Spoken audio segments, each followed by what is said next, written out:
Alrighty, here we go. All right, so what I'm going to talk about today has to focus on neuroscience and AI. This is AI on your brain, what neuroscience can tell us about the current capabilities in human-computer interaction. So first, I should introduce myself. I'm Jen Wenzel. I'm an assistant professor in the behavioral neuroscience major.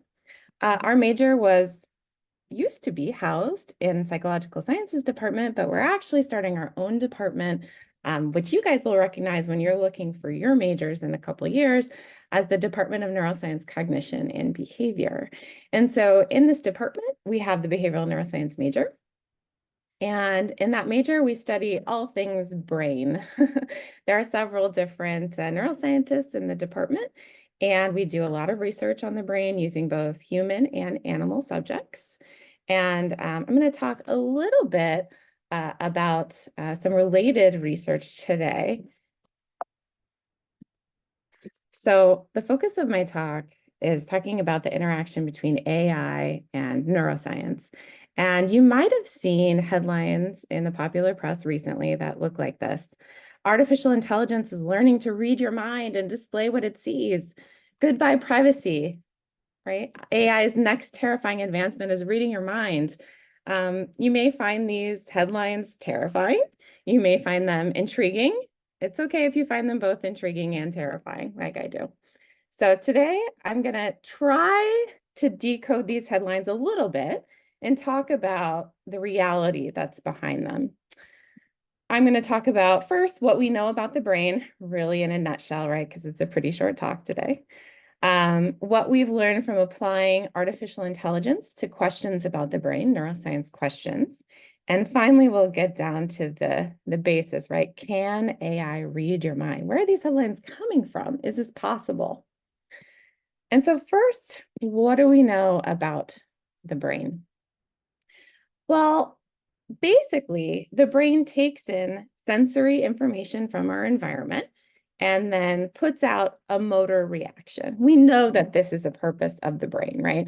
We take in sights and sounds and things that we taste and things that we smell and feelings along our body, and we put out some sort of motor reaction to those sensations, which might be like picking up a hamburger and taking a bite, or running away from a threatening stimulus, or curling up into the fetal position and hiding. Whatever it is, that is our motor response to this sensory input. But of course, the brain does more than this. The brain also has activity that is intrinsic, meaning it's not directly related to sensory or motor action, things like our thoughts, our dreams, our desires, etc. All of this function of the brain is completed by cells of the brain, which are specialized cells called neurons and glial cells, or glia. And these specialized cells of the brain communicate with one another through these connections that are called synapses. And so the connection between one cell and the next is called a synapse. And at these synapses, really, we can think this is where the encoding of information in the brain occurs, is at these connections between cells where all of this communication goes on, all of this encoding of information. Well, it turns out that I can't tell you everything we know about the brain during this short talk because the human brain is very, very, very complex. You have about 171 billion cells in the brain. That's neurons and glial cells. And each of these neurons may have hundreds to thousands of synapses. So likely there are over 100 trillion synapses in the brain. So these connections where computation takes place could be 100 trillion of them in your brain. And just to put that in perspective, it would take over 300,000 years of someone continuously counting to count to 100 trillion, right? So this is an absolutely huge number, and it's impossible for humans to study all of these synapses, right? There's just too many of them. Despite that, we have learned quite a bit about the brain. Neuroscience itself is a relatively new field. It wasn't around until the 1950s, which I know seems like forever ago, but it was really only 70 years ago. And if you compare that to other disciplines that have been around for thousands and thousands of years, this is a pretty new field. It wasn't until probably the last 10 to 20 years that we've had these cutting edge tools that help us measure the brain. And so in the 50s, we had the development of like the electron microscope and electrophysiology, which we can see here. But really, it wasn't until 1990 that we had the MRI. And even more recent that we've had some really cool tools that we could talk about in a breakout session to look at like minute microscopic function of the brain in real time, especially using things like animal subjects. So really, this is a new field, and we rely a lot on cutting edge tools to study things that we can't see, microscopic functions. All right, so using similar tools to these that I just talked about briefly, we've learned a lot about the brain. We've learned a lot about our senses, about sight, about smell, about taste, about touch, about pain, and a lot about behavior, because these things are relatively tangible, right? We can manipulate a stimulus and we can measure activity of the brain. Similarly, we can measure activity of the brain while someone is doing a motor behavior. These are tangible things, and so they're a little simpler to study. Things that we've learned much less about are these less tangible functions of the brain. So things like thoughts and emotions and motivation, desires, reward, aversion, memories, all of these things, they're a little bit less tangible. They're more difficult to study because we can't manipulate or observe them. So we do know quite a bit about the neurobiology underlying these functions, but it's much less well known than sensations and motor output. All right, so a little bit about what we've learned about the brain. So what have we learned from applying AI to neuroscience questions? All right, AI is doing a lot to help us learn more about the brain. So remember when I said it would take about 300,000 years of continuous counting for someone to count to 100 trillion? A computer can do this way, way faster. Unlike humans that have to think about one thing at, one train of thought, a computer can have multitudes of trains of thought at the same time. And so computers can do things much, much faster than we can. And given what humans have learned about the brain, we can actually train computers to identify relevant patterns of brain data that's way too dense for humans to go through. And so that's one of the huge benefits of AI in neuroscience research. For instance, we can look at brain activity in animals that's fed through a computer. Then we get this like kind of raw output of brain cell activity, which would be way too much for a human to go through. But a machine can easily go through that data quite fast and can identify relevant patterns of brain activity that might be related to a certain motor behavior or a certain stimulus input, like a certain sight or a certain taste or a certain smell. And this isn't just in rodents. We can do this in humans with less invasive techniques. So with rodents, we can actually implant electrode into the brain. With humans, you don't typically want to do that. Instead, you would use less invasive techniques like EEG, where someone wears a cap of electrodes that record brain activity through the skull. So nothing's actually penetrating the scalp or the skull.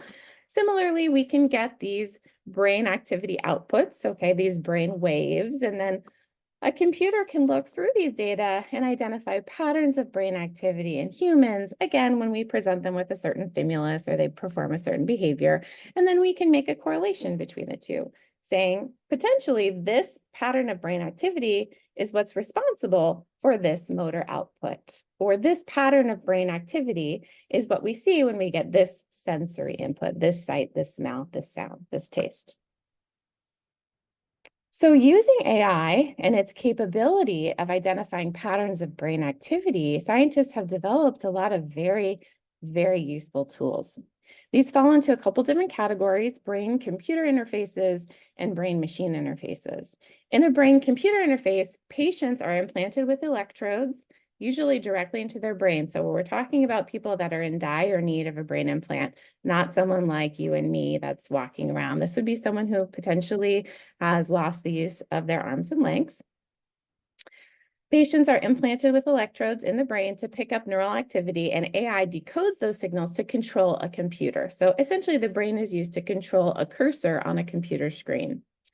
For a brain-machine interface, patients, again, are implanted with electrodes that pick up neural activity. AI decodes this neural activity, and AI can actually control a machine. So it's a brain-machine interface, and that machine might be something like a robotic arm. So we could see this woman here has lost the use of her arms. She's got this implant of these electrodes into her brain, and AI is decoding her brain impulses to control this robotic arm that's lifted up this drink and brought it to her mouth so she can have a sip. So this is a brain-machine interface. And really, these tools rely upon AI to go through those patterns of brain activity, identify relevant patterns, and then use those patterns to control the computer, to control a robotic arm. Now, this is very, very cool technology. It's not without its caveats. The brain is very complex, like I said before, and actually individuals' brains vary quite a bit person to person. Although the same general region of my brain controls movement as your brain, within that region, there are microscopic differences that do make a big difference. So individuals' brains do vary. Computer programs have to train, this AI has to train on individuals' brain signals for weeks or months to even work. So to get out those relevant patterns, this AI has to be learning this individual's brain activity for weeks to months. So it takes a long time for the AI to learn these relevant patterns for a single person. And people have to learn how to work with the AI also, how to train their thoughts to be more beneficially recognized by the AI. So it's a mutual relationship. These tools also have limitations. Most people don't want a brain implant. I know I don't want a brain implant. So it's not going to be very useful for just kind of common day stuff. It's more useful for people who want to control a robotic limb or a computer because they've lost the use of their arms and their legs. We can use less invasive techniques. Like I said before, we could use like a cap that has electrodes that penetrate the skull rather than having an implant directly into your brain. But these do not have the same spatial resolution. Rather than recording from single synapses or like tens of synapses, they record from millions, so much lower resolution. So there are some caveats in this. Despite this, we've come up with some very, very impressive brain-machine interfaces. And I think I'm just going to play a tiny bit of this video, but we can look at it more in a breakout session, just showing this impressive. So they're picking up well. Tool. For more than a Oops, a little slow here. Okay. decade, Gert-Jan Oskam has been trying to relearn to walk. A motorbike accident in his late 20s left him paralyzed from the hips down, changing his life forever. Ugh. All right, I'm going to pause it because the internet's being too slow, but we can post the link and we can watch it in one of our breakout sessions with me if you want, but I can summarize it as well. This man is paralyzed, and they actually built a device that actually goes into his spine and records electrical impulses that are decoded by AI. And they built this mechanical exoskeleton so he actually can walk with this brain-machine interface. So very cool stuff. Okay, all right, so we've learned a lot about neuroscience by applying AI. We've learned a lot about the brain. So let's come to our final question. Can AI read your mind? All right, so here's our scary headlines again. Goodbye privacy. AI's next trick is reading your mind. So what do you think of when I say a machine could read your mind? Does anybody want to volunteer? If I said this machine can read your mind, what would it be finding out? Like it could understand my thoughts type of thing. Yeah, exactly, Chance, right? Like, yeah, like I'm thinking of something, right? Like I'm thinking of, what I did last night. And this AI could tell what I did last night because I'm thinking of it. It could read your thoughts. That's what we generally would think of. That's what I would think of. Well, it can't read your thoughts. But these headlines come from a specific paper that was published just last year on a press release from that paper, Semantic Reconstruction of Continuous Language from Non-Invasive Brain Recordings. Whew, that doesn't sound anything like AI can read your mind, right? So we've got a scientific study. The translation of that into the popular press is a little bit sensationalized, but let's talk about what was in the study, because it is actually pretty cool. Participants in the study listened to 16 hours of podcast stories while they were in an fMRI scanner. So in an fMRI scanner, we can look at general activity across the brain as they're listening to these podcasts. The AI then looked at these brain signals as they were listening to the podcast, and it trained on these brain activities in correlation to the stories that they were listening to. And then they had a final test. And during the test, the AI decoder identified language from the stories from their brain activity. So the AI watches their brain while they listen to the stories, and it trains on this for 16 hours. And then they come back and they listen to a story. And based upon their brain activity, the AI is able to decode from their brain activity elements of a story. And so this is an example of that from the article. So the actual stimulus of the podcast the person was hearing said, I got up from the air mattress and pressed my face against the glass of the bedroom window, expecting to see eyes staring back at me, but instead finding only darkness. And based upon the brain activity of this individual while they were hearing that part of the podcast, the AI presumed that this is what they were hearing. I just continued to walk up to the window and open the glass. I stood on my toes and peered out. I did not see anything and looked up again. I saw nothing. So relatively similar, not exact, but this is the output of this study. Okay. And so the AI trains on brain activity, learns brain activity related to these specific stories. And then using a snippet from one of these specific stories, it's able to interpret brain activity that it's trained on. So this probably isn't what you considered mind reading, right? The AI is guessing what the individual is hearing in a story based upon, having looked at brain activity in response to this story before. The decoder could use fMRI data to identify neural signatures, so these patterns of phrases from a finite number of stories that it was trained on. So if the AI wasn't trained on a specific story, it could not identify what the individual was hearing. Okay, so it can only recognize patterns of brain activity that are similar to what it's learned. And if participants thought about anything else but the stories that they were hearing, they could easily trick the AI and the decoder would not work. So if they weren't focusing on exactly what they were hearing, the words they were hearing, then the decoder wouldn't work. Okay, so really, while this is super impressive technology, very, very impressive, it's pretty far from what we would consider reading our mind. But it is recognizing patterns of brain activity that are related to a stimulus that it's trained on. The stimulus being the person is hearing these words, and it's recognizing the pattern of brain activity that is activated when they hear these specific words and learning that. The AI is learning that and then applying it later to a test. So it's really, really cool stuff, but it's not what I would call mind reading. So a take-home message. We do know a lot about the brain, but there's still a lot more to learn. The brain is so complex. AI informs neuroscience. It helps us to learn more about the brain, but neuroscience also has to inform AI, meaning that AI is not, out there coming up with new findings in neuroscience. We need to learn the basic principles of neuroscience in order for AI to help us learn more about them.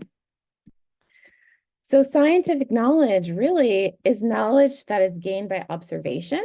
Okay, it's empirical knowledge learned by observation. So if neuroscientists don't yet know how the brain encodes things like emotions and motivation and thoughts and dreams, how can we train AI to identify the neural signatures or the patterns of activity of these concepts? Like I said before, we've learned a lot about stimulus input and motor output and the brain patterns of activity that control those things.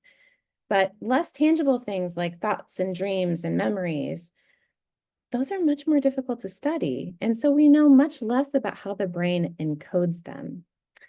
And it would be difficult to train an AI on a memory, because how do we do that? We ask the person to think about a memory. How do we control that person to person? And memories are so different, individual to individual. Like feelings of motivation, feelings of emotions are different person to person, right? And even within us, they might feel different day to day. Happiness on one day is different than happiness on another day. And so, how are we able to train an AI on this when we don't exactly know what to train the AI on? So there are certainly limitations that are keeping us quite far away from AI being able to read our minds. Until neuroscientists discover how the brain encodes these abstract concepts, AI mind reading remains science fiction. So while we've made a lot of advances, it's nowhere near what the headlines would have you believe. All right. So that's it. Any questions? Oh, we'll probably save questions for the end, if that's okay, but thank you so much. That was such a fascinating talk on the complexity of the human body and the limits of AI, and hopefully the students have a much clearer idea of, what kind of advancements are being made and where there's a lot of work to be done. But we're gonna pass the mic now to Professor Devidas. Awesome. Thank you, Jen. That's awesome. Appreciate it. Okay, my friends. So can you guys all hear me? Is this okay? Sweet. I'm a math professor here, and I wanted to share with you my framing of math and AI and how that fits together. So the best thing I thought I would do for this little 20-minute I have is first share a little bit about what I think math is before we talk about how math and AI fit together. And my story is a depressing, sad one. So hopefully the next two talks will rise you up, but this is not going to look pretty for where we're going right now. Okay, so the good thing is we're going to talk about math, which is looking into the face of God. So it's phenomenal. And then we're going to go downhill when we talk about AI. So let's see if I can share with you my screen. Does this work? Can you guys see this thing? Okay, awesome. So what I wanted to start with is I thought I would just share a little bit about the notions of my framing on what math is and compared to what many people think would be math. So let me just talk about the myths of mathematics and what I think the myths are. So there are tons of them, but I'm just going to talk about three today. The first myth that is kind of interesting for many people is the notion that, let's see, that math is hard. I don't think so at all. Math is a joke. So let's talk about what I mean by this thing and explain this a little bit more. Because if we don't really understand the notion of mathematics, and I think it doesn't really make sense about how math and AI are going to play together. So what do I mean by math is hard and math is not hard? So this is a myth. I really think math is easy. And that's not because I'm a math professor, but let me show you what I think about this. I grew up in India. I grew up on the south side of India. And there's a spectrum of when you go to college, your parents get together and they're talking about their kids. And there's a spectrum of how smart they think you are based on what your major is going to be. So I'm looking at some kids right here on my screen, like Otto's there, Otto's parents are talking, and then Owen's parents are talking, Kate's parents are talking, and they're getting together and they go, hey, what's Kate studying? Oh, Kate, she's studying, she's a math major.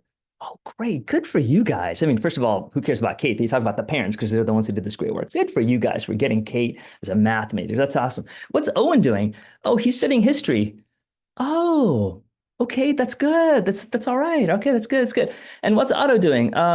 Yeah, they're struggling with art. Oh, we'll pray for them tonight. There's this notion that the spectrum of smartness is this. On one side is math, then you kind of get into physics, and then bio and biophys, and then you kind of get into econ, and maybe you're studying Beowulf and literature and poetry, and then you're kind of losing it. By that time, you're like, oh, you're a music major. Okay, that's good. I guess you couldn't cut it. There's this notion of what a spectrum of smart is. The problem is, when I came to America, when I came to USD, I've been a professor at USU for about 8 years, but I was a professor in the East Coast for about 15. All these colleges I've taught at and been at, everybody thinks this way. So it's not this India thing, it's a universal thing. So let me show you what I think is really going on. This is what I think people think, that math is really hard to do, that you must be really smart. When I'm sitting in a plane next to somebody and they find out I'm a math professor, they say, oh my gosh, you're a smart person. They don't know anything about me and they think I'm a smart person. Listen, let me ask you a question, y'all. On this left is a page from quantum mechanics, right? This is tons of math equations. Some of you are getting nauseous just looking at this stuff, like symbols, notations, exponential function. There's, plus or minus square root, weird things. There's even an I, just to hurt us even more, not even a real number there. And on the right side is this little poem. We have gone through with a glorious endeavor and have been favored in this fight. We dared against the unknown. Nevertheless, if you could have seen the monster himself where he lay beaten, I would have been better pleased. So here's my question, which is harder? Left or right? I mean, people say math is hard. Which is hard? Is it left or right? And to me, I will tell you, if you give me an hour, not even an hour, I can explain to you what the thing on the left side is. It's about quantum mechanics and how particles move around. And there's some stupid equations, but you know what? It is so simple that I can come up with an equation for it. It's that simple, right? Like you move things around and it's that easy. The right side, anybody here, bonus points, extra love before you even step on USD. Anybody know what this is? Any guesses? Now's the time. Listen, chance, you could shine, man. First of all, we don't know who you are, but if you take this guess and you knock it out of the park, Pravidi, this is it. This is your chance to make that guess. All your friends will think you're amazing. It looks like something about momentum, but I have no idea, man. On the right side, no idea what the poem is from? Oh, the poem? The poem. Oh, forget the left. Screw that. That's quantum mechanics, man. Who cares about that? I'm talking about the poem. That's the face of God right there. Oh. Exactly. Yeah, no, No, it's a poem. It's my favorite story of all time. My favorite book of all time, Beowulf. And I will guarantee, if you give me an hour, you will understand the left part of this page. But your lifetime, you will barely scratch the surface of how amazing Beowulf is on the right side. So to me, if you want to talk about what is intense, Beowulf is far more intense than quantum mechanics. Let me just give you the story right here. Here's a piece of fish. It's boned, completely gutted. And somebody asks a statistician, hey, could you count the number of bones on this fish? And she thinks about it for a little bit and she goes, 320. Oh my gosh, such great data. You're amazing. Could you do it again? Yeah, 320. Oh, repeatable experiment, even better, right? That's the thing that math and stats deals with, like totally simple things, counting bones on a fish. You know what a biologist has to do? She has to count the number of bones on the fish while the fish is moving. And a historian has to think about what the fish was doing 3 days ago. The questions that people ask, not in the math world, are far harder than anything in the math world. This, to me, is what people think smartness is, but there's a hidden notion of complexity. As you move away from math, the questions you're dealing with are getting more and more complex. A biologist is asking a more intense question. A historian is asking a far more harder question. Somebody in literature is asking you a question about what it means to be human, and an artist has to do this without using words. I mean, it's crazy about the complexity as you move through this thing. So first, math is not hard compared to all these other things. Math is easy. Number two, math is not known. 99.999% of math out there, nobody has a clue how to do it. So let me give you a small example of what it is, right? Okay, here's what you all have. You have a 2x2 square. Can you guys imagine that? Just a tile on your floor, a 2x2 square, 2 inches by 2 inches, 2 feet by 2 feet, 2x2 square. And you have a bunch of 1x1 tiles to cover it. Anybody guess how many 1x1 tiles you need to cover a 2x2 square? Any guesses? Yes, please, Riley. 4. Awesome. Thank you. Brilliant. Woohoo. Great. There it is. Thank you, Riley. Rocking out of the park. Unlike Chance, who did not get it, Riley, you get bonus points. Cheers. Okay, now what do we do now? What if I tweak it just a little bit? Instead of a 2x2 square, I make it 2.01 by 2, and I just make it a little bit bigger width-wise, right? A little bit bigger height-wise. Here's my question. How many squares do you need, 1x1 squares, do you need to cover this 2.01 by 2.01 square? Do you guys see that the 4 that Riley guessed isn't enough? Do you guys see there's like a little crack all across the border because it's like a little bit bigger and a little bit wider? So how many do you need more than 4? You know 4 is not enough. How many do you need? Now, here's the rule. You can't break the squares, right? You can't like shatter it and crumble it and like powder. You have to only move it around, but you can cover it any way you want. Is it possible to do it with 5? And we can prove, and it's not a hard proof, that 5 is impossible. Is it possible to do it 7? And I can prove to you, I can show you the picture that 7 does work. But, so if I have 2 more, if I give you 6 things, is it possible to do it? Well, here's my try on 6. 1, 2, 3, 4, 5, 6. It doesn't work. Do you see the light coming through? It's not enough to cover it, right? Like now it's not enough to cover it. Now it's not enough to cover it. So you would think like, is it possible to ever cover it with 6? In the history of the universe of humankind, we have no idea. There's no mathematician right now in the universe that knows the answer to covering a big square with 6 little squares. Dude, that is stupid. Like, that's how little mathematicians know. Me, on my best day, have no clue how to solve this problem. And neither does Chance, neither does Riley. We know nothing. We suck.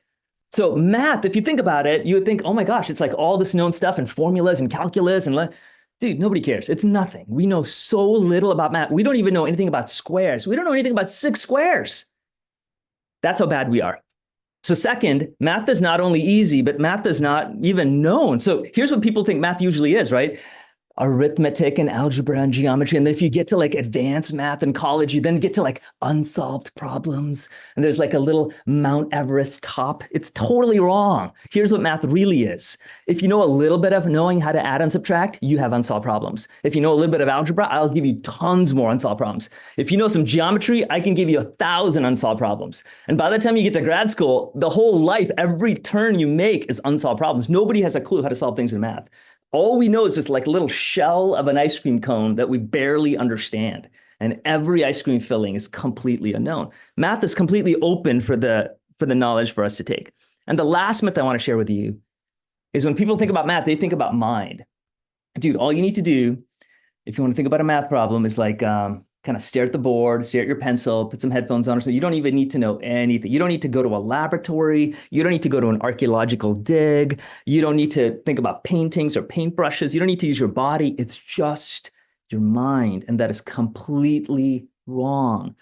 I have a lab right here, a math studio that I built when I came to USD. And it is designed to be a wall-to-wall chalkboard on one side and popsicle and toothpicks on the other side. And I have 6 students right now this summer. This morning, as I was walking in the door to get to my office, here are 5 of my 6 students just doing research on unsolved math problems. And if you notice, this is what math is. It's like chalkboards, magnets, bunch of amazing chalk. This is Hagoromo chalk from Japan. It's amazing. We'll talk about that later. And then like popsicle sticks, toothpicks. I bought them a bunch of like these sculpture things that you could make huge forts with, because we're thinking about how to unfold 30-dimensional boxes into 29 dimensions and understand the properties of that stuff. This is it. Once in a while, they have like computers to kind of fold stuff around and draw some pictures on, but it's mostly paper and pen and community. And based on this idea of what math really is, 5 faculty from USD, along with 20 students, along with 100 people from the community, raised $60,000 and we built a huge sculpture in Burning Man. It's a 2-ton sculpture we took out there. Here's people trying to get into it. You could opens and closes. It talks about unsolved math problems. And the inside is lined with mirrors. So this is what it looks like on the inside. It's like a huge mirrored room. To me, when we think of math, when you ask a mathematician, this is what it's about. It's not formulas. That's the easy stuff. It's actually what it means to be human. So I thought I will take the last 10 minutes of my time, now that I have a little framework to teach you at least the way I think about what math is. I thought I want to talk about what math and AI look like, how they fit together. And then we'll close up, and then when we have sessions, we could talk about that more, or ask a Q&A stuff at the end of this thing.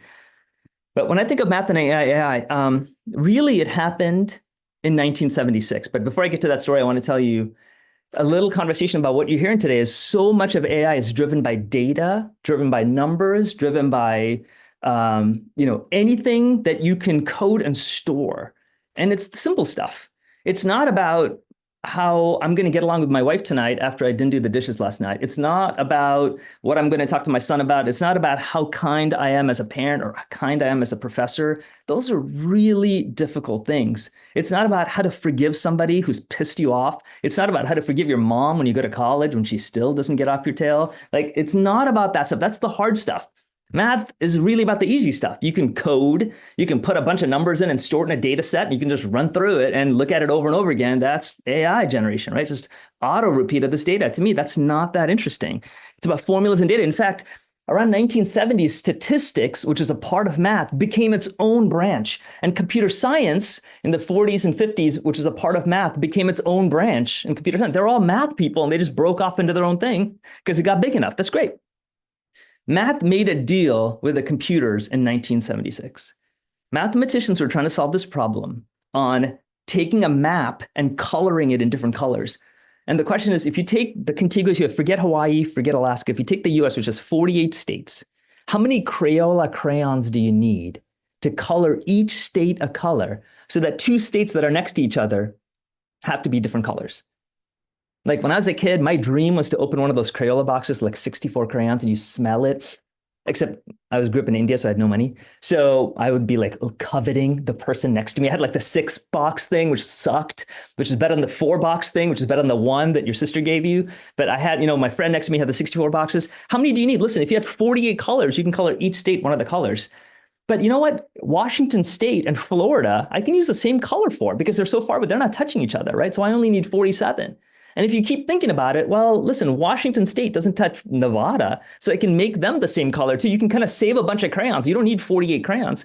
You could probably do it with like 6 or 7 colors. And we showed that you only need 4. But it turns out we were trying to prove since the 1700s that any map that anybody can ever draw, Riley's map, Chance's map, Brooks' map, that anybody can ever draw only needs 4. Like in your wildest imagination, Lord of the Rings map, Star Wars map, I don't care. Pick a map and you just make it up. You will only need 4. And we didn't know how to do it. We can do 5, but we didn't know how to do 4. So we programmed it. And a computer helped us do it. And it was the first time a computer was used to solve a math problem that that wasn't possible without a computer's help. We checked 100,000 special cases. And even today, the only way to solve that problem is through the help of a computer. So now we can guarantee that only 4 colors are needed, but we shook hands and made a deal with the computer. And this partnership, I'm just going to close for the next few minutes of my talk by just saying what the dangers of this partnership has been. Because it sounds great, right? Now that you can shake a hand, now you have a computer. I own a cell phone, but I almost never carry one. I carry one today because it's the first day of class, just in case, but I don't carry it because people always tell me the great things it can do. If somebody's in trouble, you can call them. You could text your friend anytime if you're running late. You can check the weather. I get it. I get that 10,000 things it's great for, but it's also 10 million things it's a poison for. So it is great that computers and math have held hands and we're able to solve problems. But let me tell you a couple of things that it's dangerous for, especially as we get into the AI world. First of all, one of the coolest things about math, when I looked at the things with the square problems that I showed you guys about, maybe Chance is thinking, dude, who cares about a square covering other squares? And the answer is nobody. I get paid to think about it. My students and I are getting paid this summer for us to think about 30-dimensional boxes that unfold into 29 dimensions. Google doesn't care. Apple doesn't care. Pixar doesn't care. Just get paid, man. It is awesome. So math is so cool that its usefulness is 0. Math is not useful at all. Once in a while, a few things get useful and physicists get really excited and they start doing the useful. Great, good for them. Pursue the usefulness of math, but mathematicians aren't interested in how useful math is. We love to think about it because we look at the face of God when we do math. We get to create things nobody's created before. We get to explore Mount Everest that nobody's done before. It is amazing for us.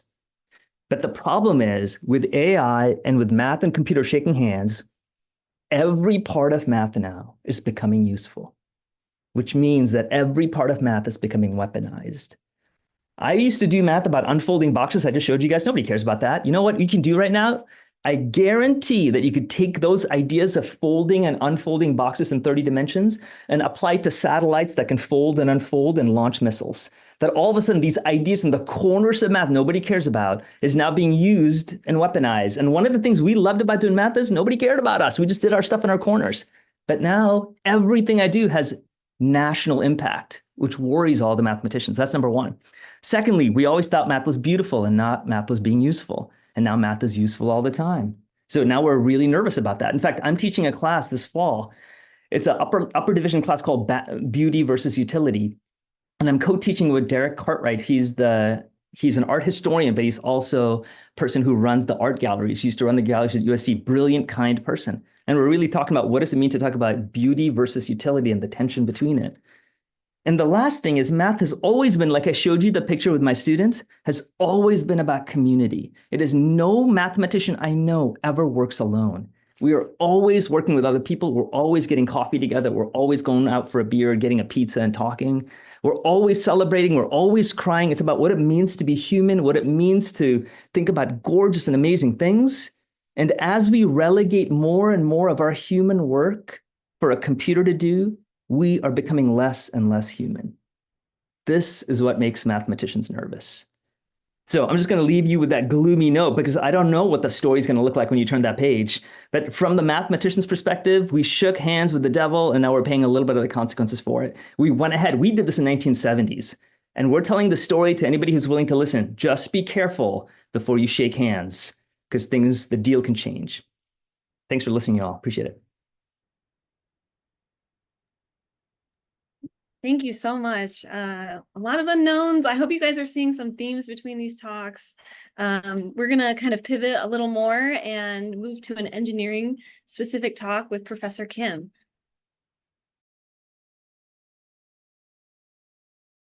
All right, thank you, Lisa.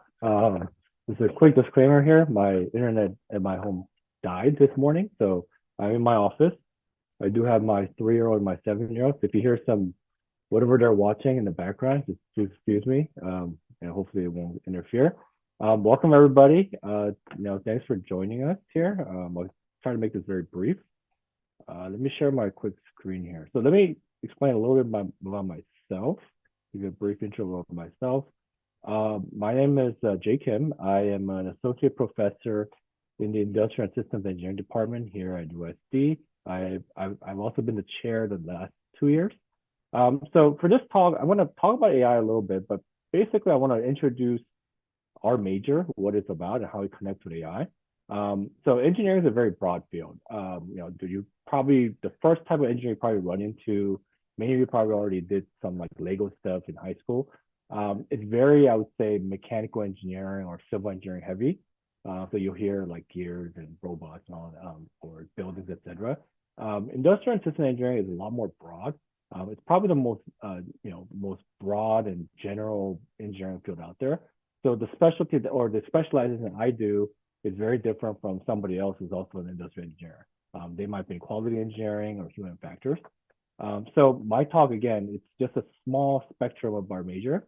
So, I hope I'm not, offending some of the other people in ISYE. So I'll just give you a small example of ISYE. Okay, one of the toughest things about ISYE is it's really hard to explain to people, especially at a very, which are just starting your undergraduate degree, because you do need a little bit more, I would say, actually math courses and a little more background to really appreciate it. I'll give you a very simple example. So what an industrial engineer would, what kind of problems they would solve, okay? So let's say your job is to basically, you run Tesla, you're Elon Musk, or you run operations for Elon Musk. You got to build these Cybertrucks, okay?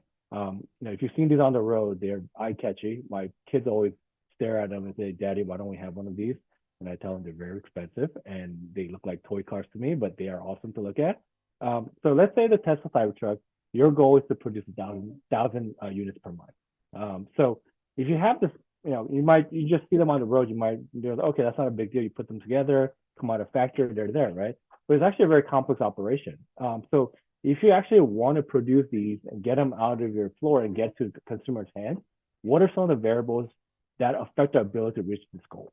Okay, so if you look at a car like this, it's got very specialized manufacturing processes, the type of glass, the type of materials, the stainless steel, all of these, the different shapes, etc. It requires a lot of different processes and it requires a lot of different inputs. Okay, so if you're an industrial engineer, you got to think about the entire system, a lot of the subsystems involved into producing something like this and putting it all together and getting it out the door. And even from the factory to your hands, actually getting to the consumer, what that entails. You got to think about the entire process and design the entire process. Otherwise, you will never be able to produce this and get to consumers' hands. So in broadly, some of the main variables that you have to look at will be some things like the people involved, right? You need workers, you need labor, right? Nothing gets produced without the people. Materials, right? You need the materials. You need equipment, right? So let's say you have, let's say some, there's a weather event or there's some wars going on in certain parts of the world. You can't get certain type of materials. During the pandemic, we saw this happen. A lot of supply chains being disrupted. If you don't have those materials, then what do? How do you then redesign the system quickly so that you can bring the materials so they can start producing again? What type of equipment would you need? What type of specialized equipment? What do you really need? So I think the big thing right now in the U.S. is we're trying to bring a lot of chip manufacturing back in the U.S. We'll see how that goes, but it requires a lot of specialized training, a lot of people to be trained in certain skills, and also you need very specialized equipment, and that whole process requires a lot of industrial and system engineers to kind of think about how you're going to design that.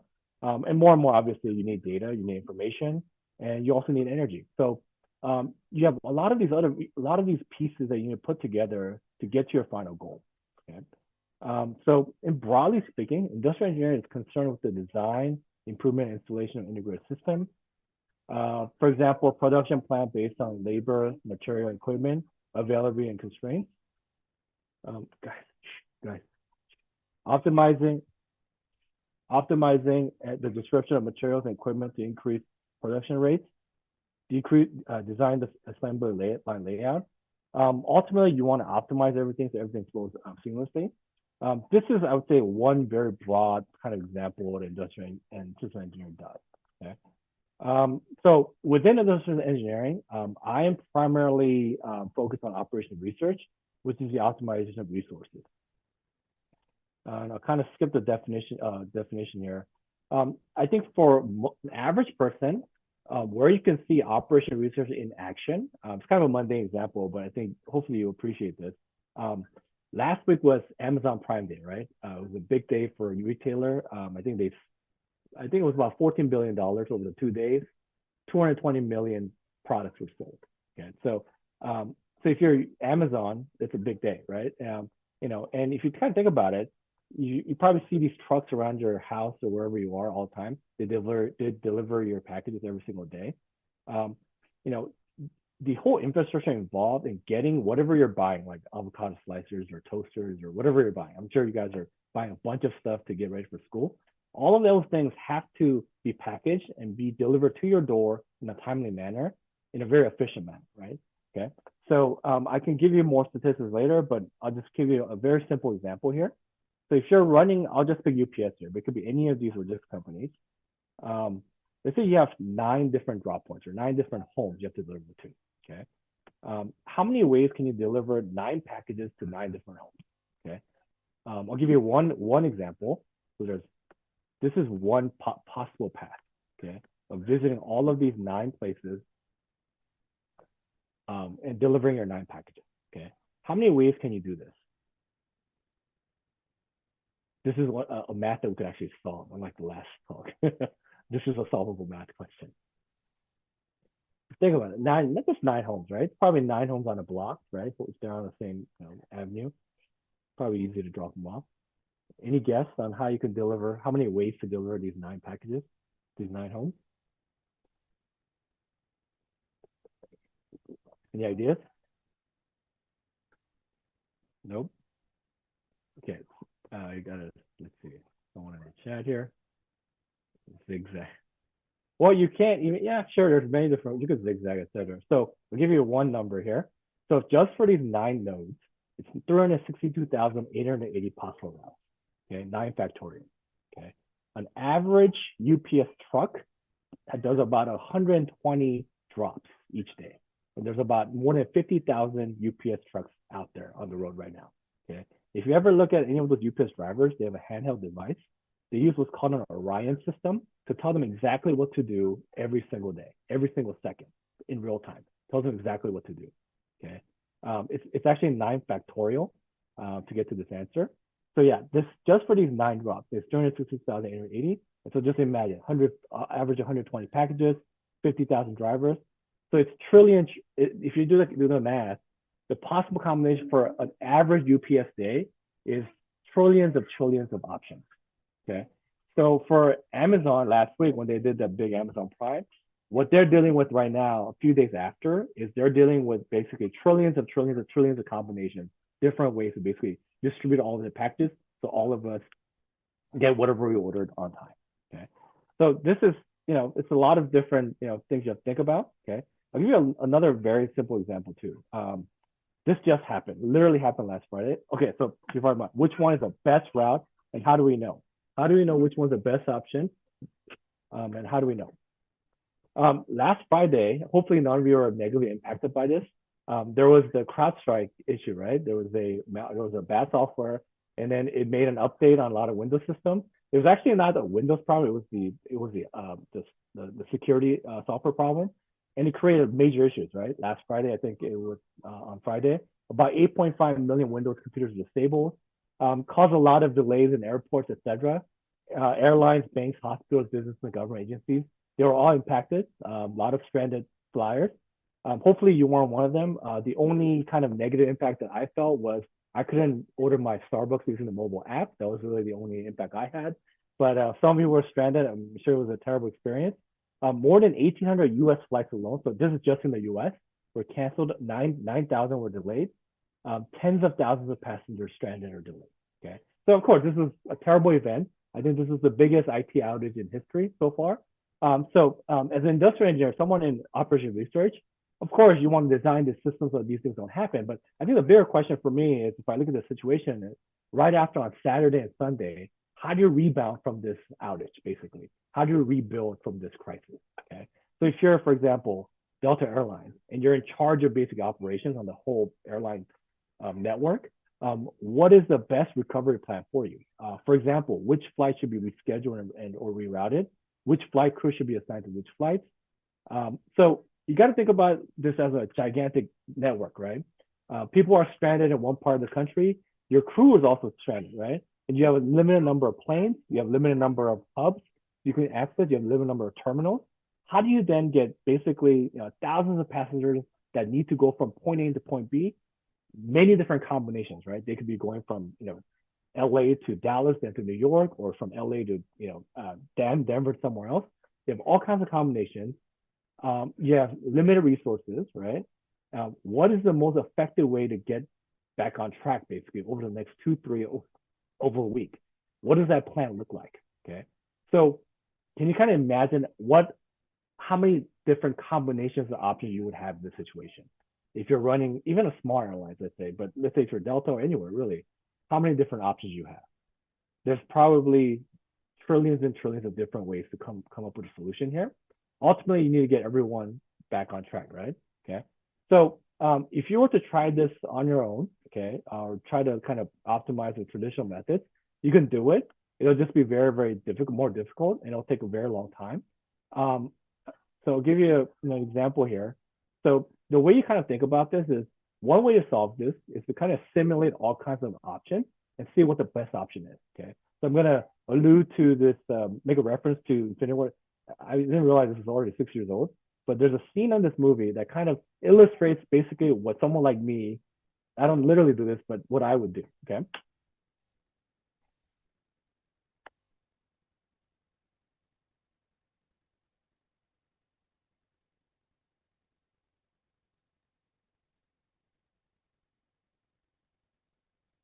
I don't think there's sound on our end.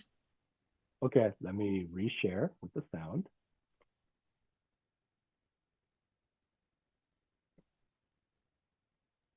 Okay, my apologies here. Let's see here, share screen, share sound. All right, let's try that again. Your math is blowing my mind. Excuse me? Does your friend often do that? Strange. We all right?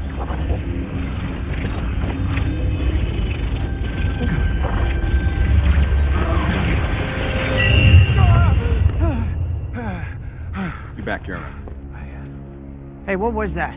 Went forward in time to view alternate futures, to see all the possible outcomes of the coming conflict. How many did you see? 14,605,000. How many did we win?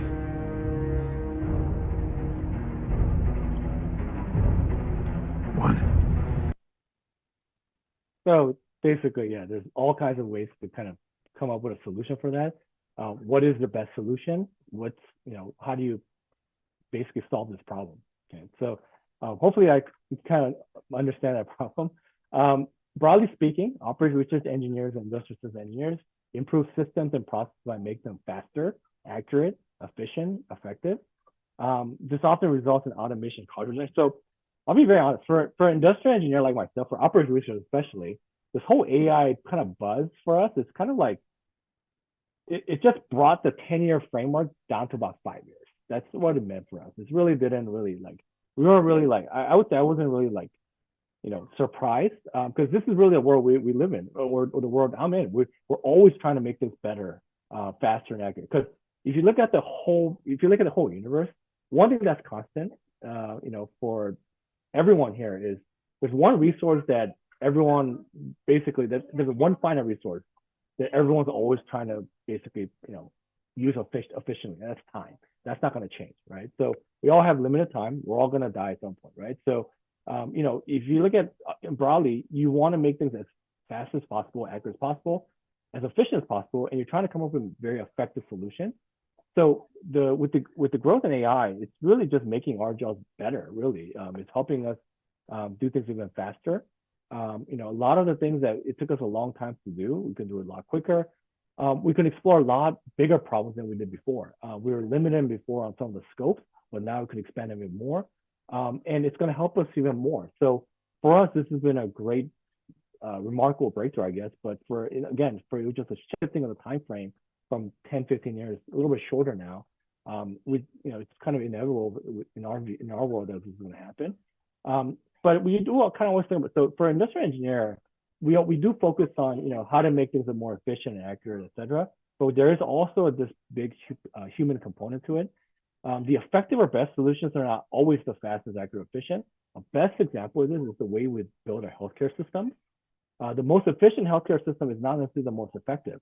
If you have a bunch of people that go through your hospital system and you have zero waiting, so if you've ever been to an emergency room in the US, the experience. It's not a good experience, right? So if you make the best emergency room in the world and it makes it super fast, doesn't mean that everybody is better treated, right? So, there's always this balance from quality and speed. So, how do you create those systems? So for a lot of engineers, AI will help us, give us more data, more information, more different ways to evaluate and simulate the situation. So, I mean, I can go on and on about some of these things, but I think in my view, for industrial engineering, the way AI is going to impact us is really there's going to be more and more automation, and there's going to be more and more interface between robotics and humans. So I'll give you a very short clip here. And so another big thing about industrial engineers is I think there's a notion that a lot of industrial engineers work in like factory floors. That used to be the case, but I'll show you one example where, how industrial engineers actually work with in a factory setting in the future, or actually now already, what that looks like. So I'll show you another clip here. I'll give you a little context here. So this is a Hyundai plant in Singapore, and they built this plant in the middle of Singapore. So if you know anything about Singapore, it's not a big country, right? It's basically one giant city. Real estate is very, very expensive. So why would you build an auto plant in the middle of the city? Okay. If you look at the typical auto plant, it's in the middle of Georgia, et cetera. They built this plant in Singapore, and if you look at the way they designed this, how for much customization. In traditional auto factories, vehicles travel along a linear path, and parts are installed along an assembly line. While the procedure is increasingly automated, the basic process hasn't significantly changed. Here it's different. It's a cell-based model, which means that there are different cells around the factory floor that are focused on different tasks, and that actually allows for a lot more automation. In each cell, robots are tasked with installing several components of the car before it's moved to the next zone. Cells can be modified with different instructions, from installing parts in an identical car design to assembling a different vehicle altogether. Hyundai says that more than 50% of the manufacturing process at its Singapore microfactory is done by robots. Automated ground vehicles move the cars around the factory, while four-legged robots equipped with AI cameras monitor and analyze the assembly. I think this is really the picture I want you to kind of leave you with. This is really not even the future. Currently, this is what manufacturing is going to look like. So there is a human, there's machines, there's robots, all of these things. AI would just enable us to design the systems better. That robot right there is from Boston Dynamics. It's basically looking at that part right there and trying to find any kind of manufacturing issues, so that it'll alert the human worker there that there's an issue here, and alerts them and tries to resolve it before it goes down to the next process. So for our field, this is kind of the natural evolution for us. I'm actually extremely excited at what's ahead for us in the next 5-10 years. We're going to see more of this automation, more really this hybrid model of humans and robots working together. And really for industrial engineers, though, it's not really like just design the robot. It's how do you design this entire system so that we can work safely and we can actually work more effectively, so that overall everyone's lives are better. That's really the ultimate goal.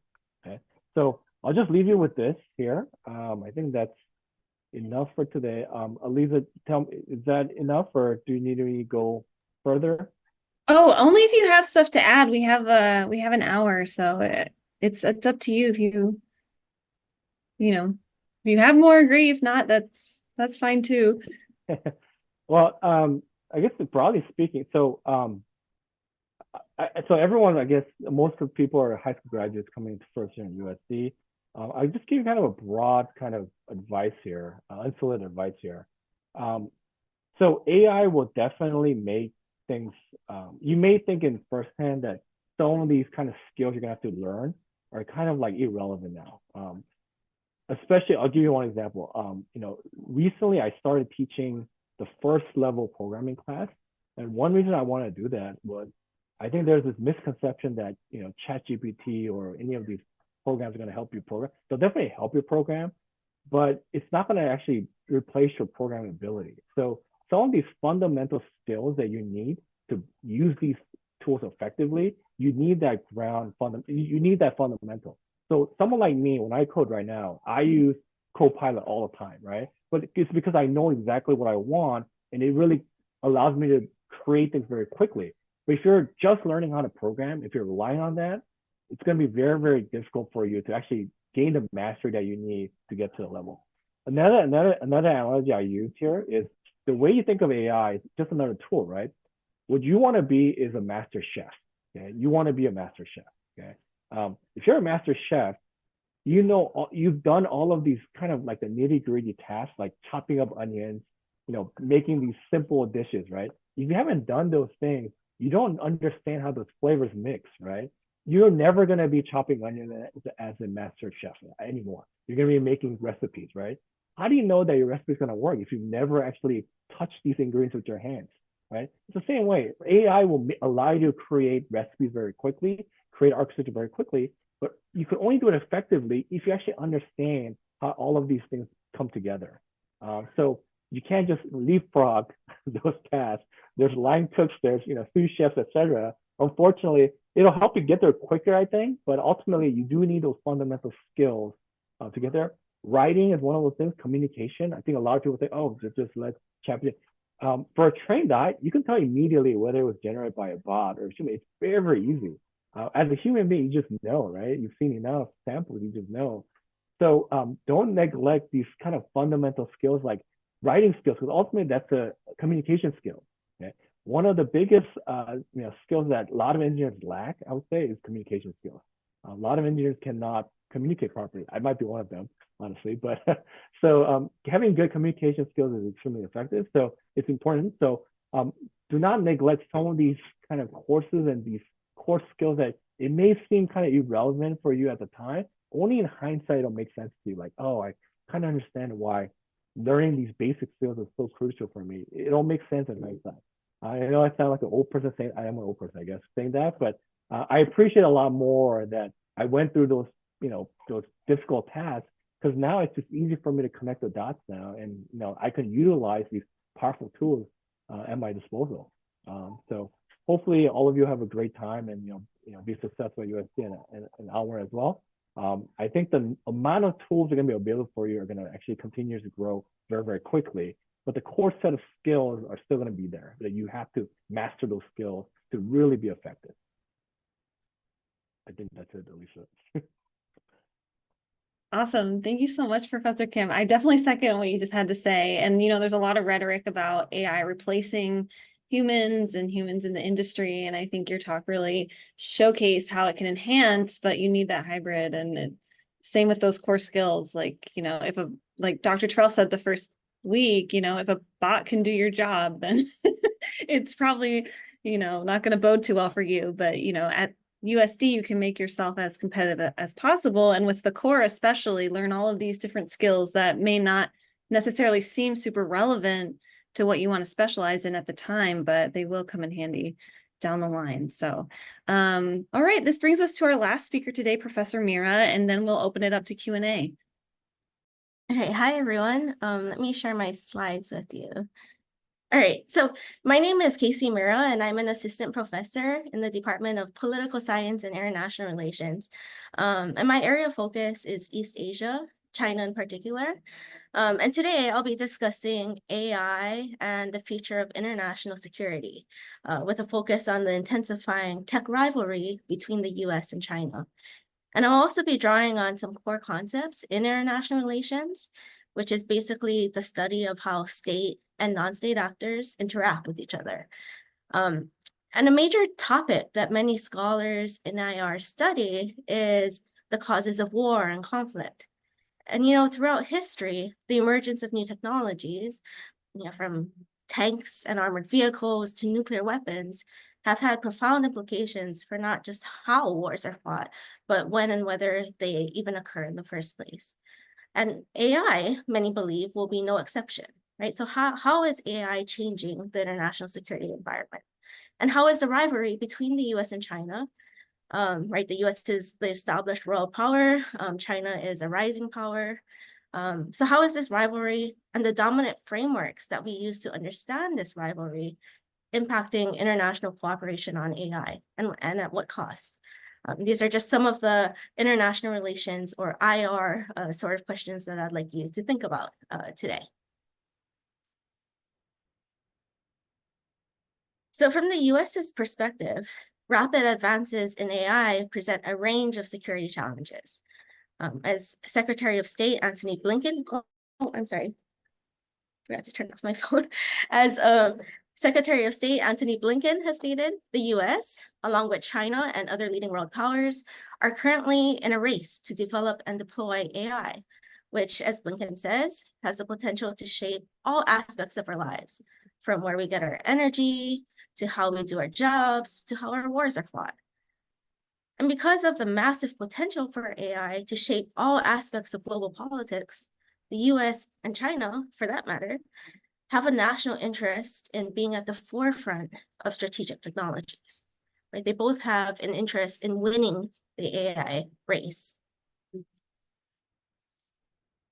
So it's no surprise then that China attaches similar importance to AI, and this is reflected in the official Chinese government discourse on AI, including its 2017 New Generation Artificial Intelligence Development Plan, which forms the core of its AI strategy.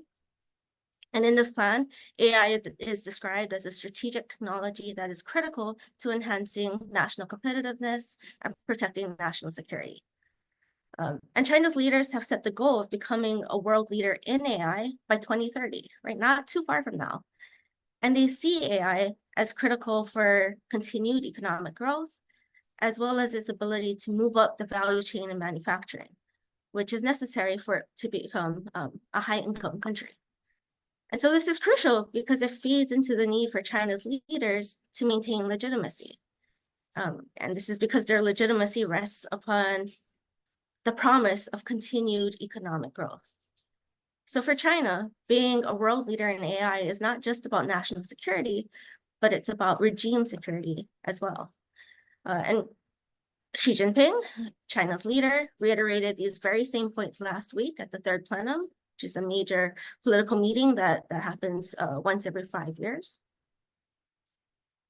So given that both have a stake in winning this AI race, what is the state of US-China competition for AI dominance?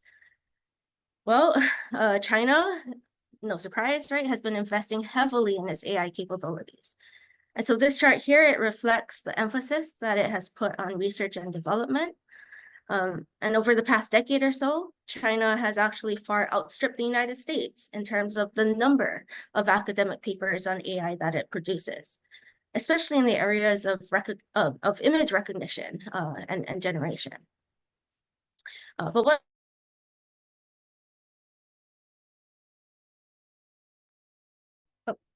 You're muted. I don't know how you got muted. Let's see.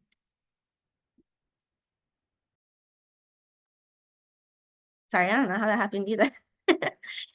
All right, so on the left, that chart there just reflects the volume of research output, right? But what about the quality and influence?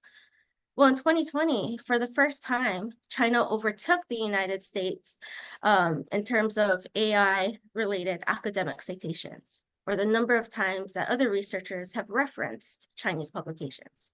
So it shows the extent to which China is already challenging the dominance of the US in AI research. However, in terms of turning ideas into real-world entrepreneurship, China still lags behind. And this is particularly true with respect to generative AI, or AI that is able to produce content.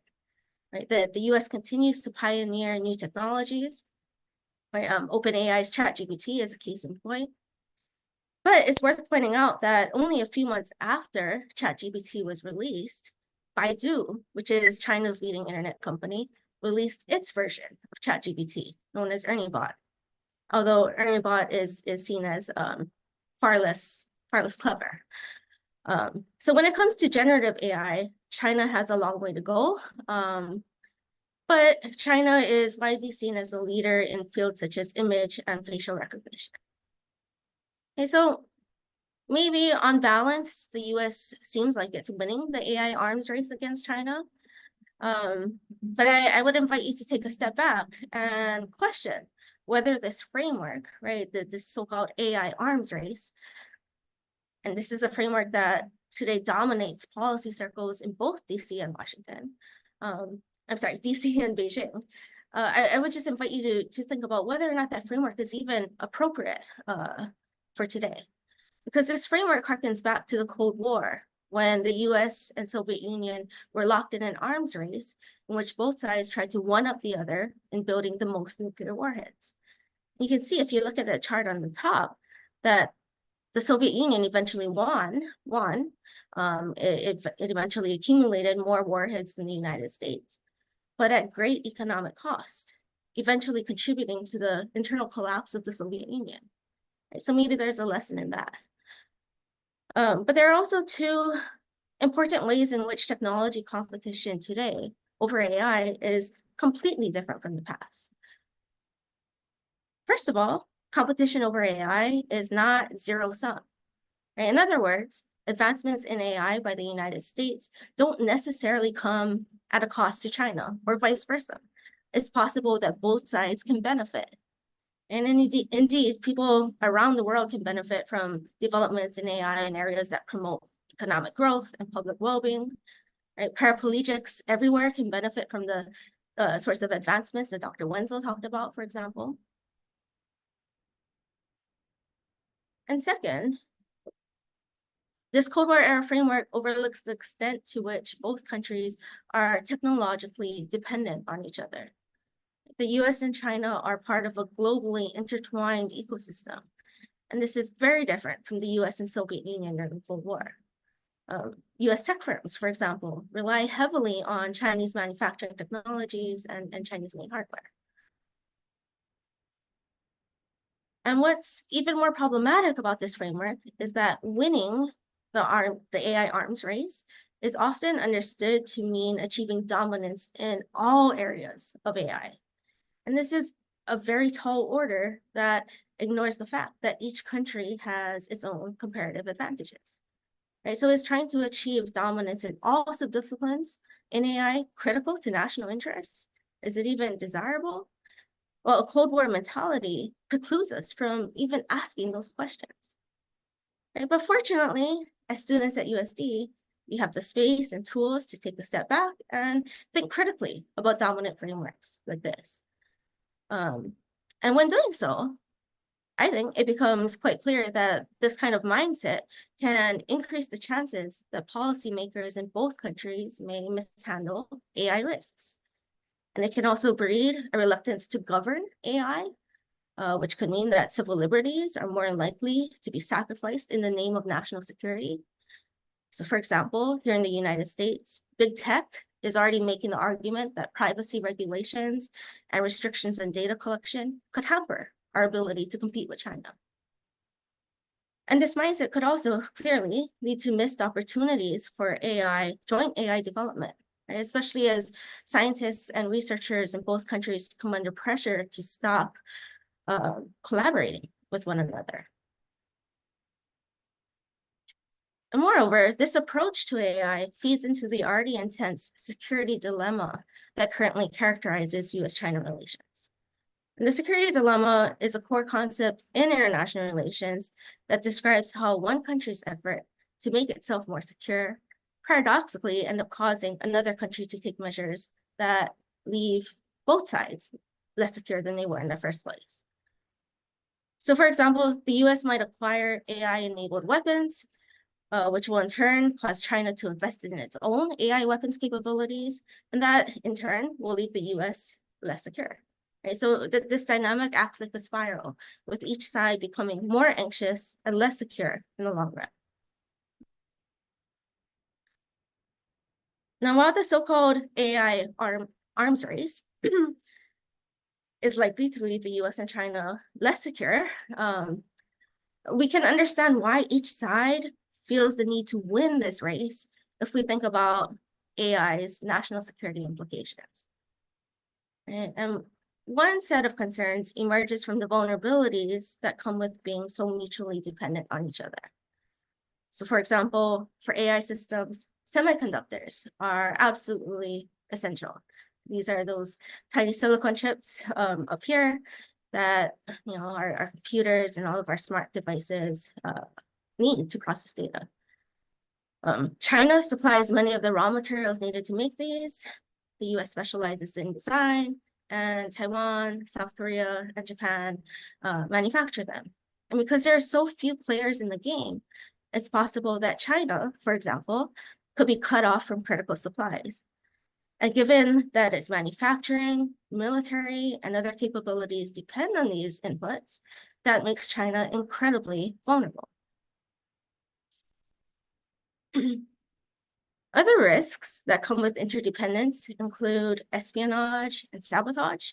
Both the US and China spy on each other. That's nothing new. They've been doing this for decades. But the use of one another's internet infrastructure and operating systems make each exponentially more vulnerable to having sensitive data exploited. And this is the same. The same is true with sabotage, right? So in a conflict over, say, Taiwan, which is the most volatile flashpoint between the US and China, both sides could be vulnerable to disruptions of critical infrastructure that could paralyze society and the global economy. And we got a taste of what these kinds of disruptions could be like last week following the outage at CrowdStrike that Dr. Kim discussed. Now, moreover, as AI systems are further integrated into critical components of society, countries will also become increasingly vulnerable to AI attacks, in which adversaries can manipulate and weaponize AI systems in order to serve malicious goals. Beyond that, AI also has the potential to change the way that war is conducted, although perhaps this has been overhyped. Is AI actually going to revolutionize military affairs? Well, although autonomous systems are becoming increasingly important, it seems like there's little chance of autonomous drone swarms fully replacing troops on the battlefield. And this is because in reality, it will be very hard to train a drone to operate autonomously in an actual war. Right? An actual chaotic battlefield is far different from a controlled laboratory environment. So AI systems are brittle in this sense. They're entirely dependent on the data on which they've been trained. And even the slightest change in environment could render them useless. But one significant and understated way that AI could transform warfare is by compressing time. As excuse me, as militaries become more dependent on algorithms, and as things happen faster, the time for informed, consensual decision-making becomes compressed. And this could increase the likelihood of misperception and mistakes.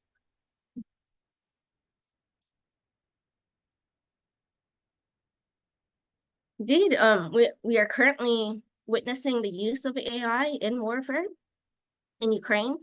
It's been dubbed the first AI war.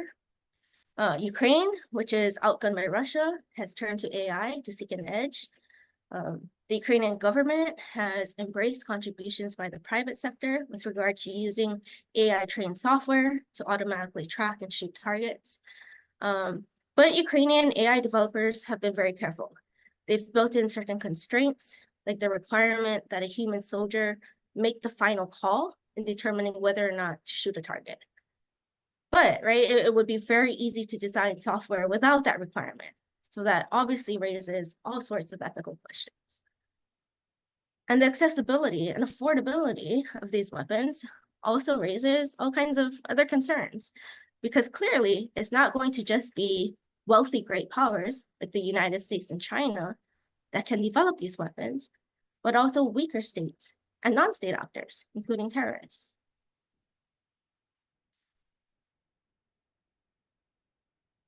Now, in addition to more traditional security-related concerns about AI, there are also concerns about how, when in the wrong hands, this technology could erode liberal institutions and values.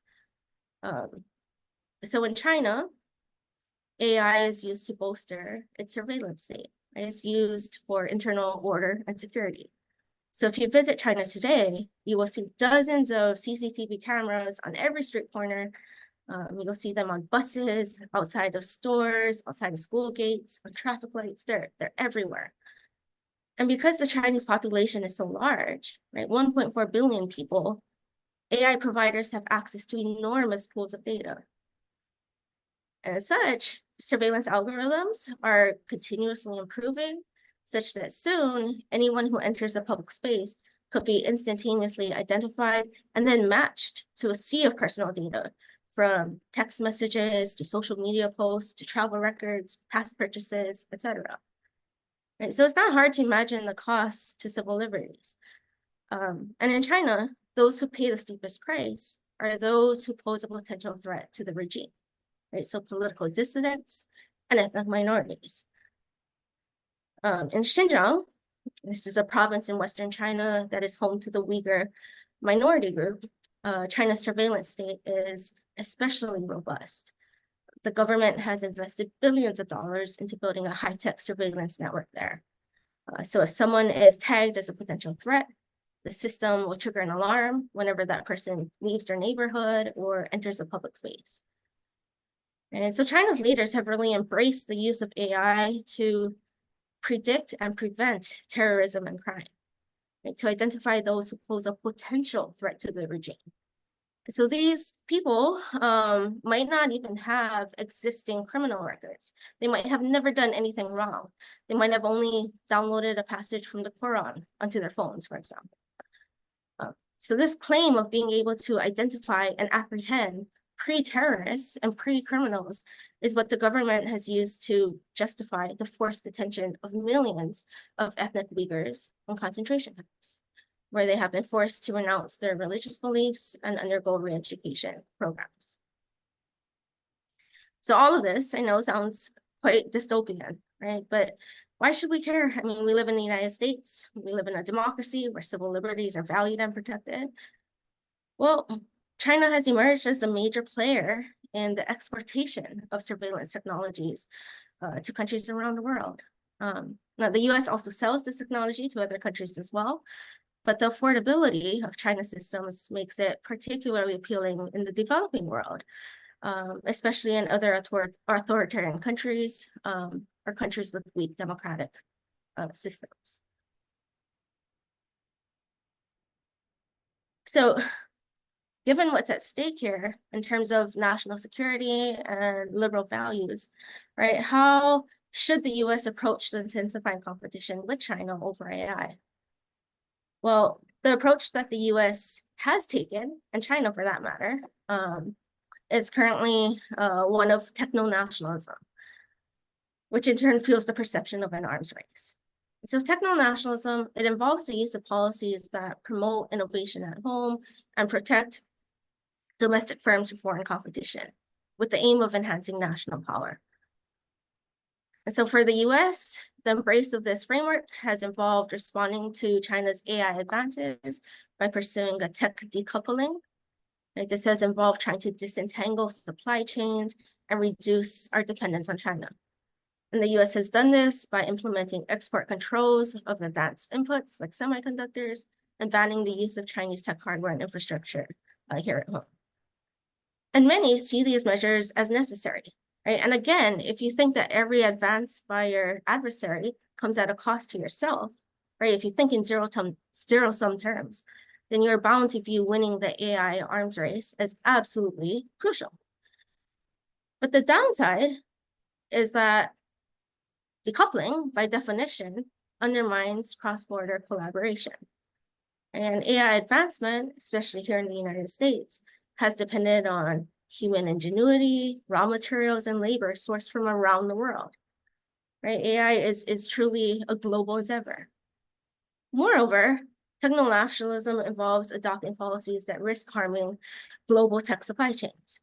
So rather than driving AI advancement, competing in this faction could actually set back AI development.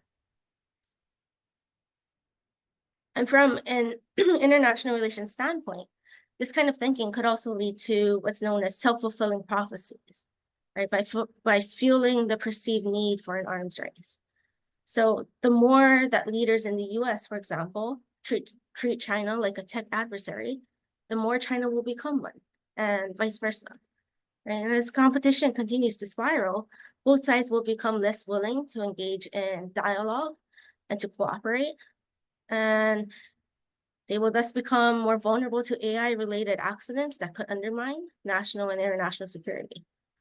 And so once again, the policies that we take in the name of national security could paradoxically end up making both sides less secure.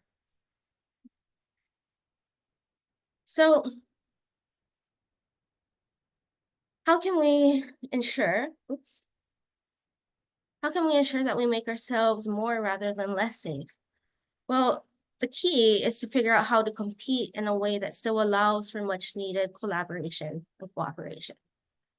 Right? US-China dialogue and cooperation is crucial if we are going to reduce the global security risks of AI.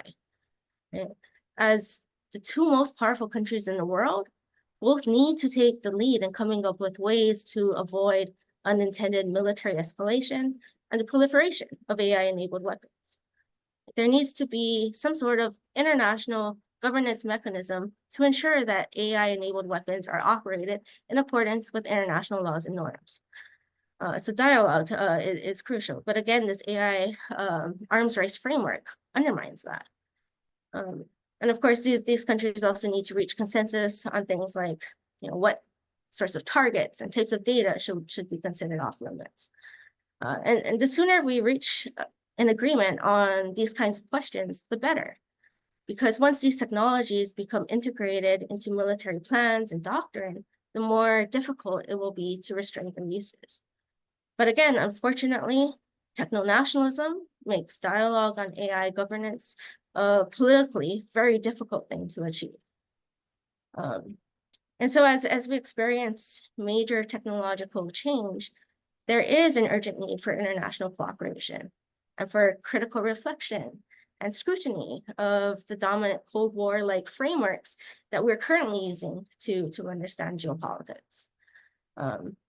It's kind of a gloomy note to leave off on, but I do think that this is an incredibly interesting time, an important time to be a global citizen and to be part of conversations like these, which I do think your time here at USD will prepare you for.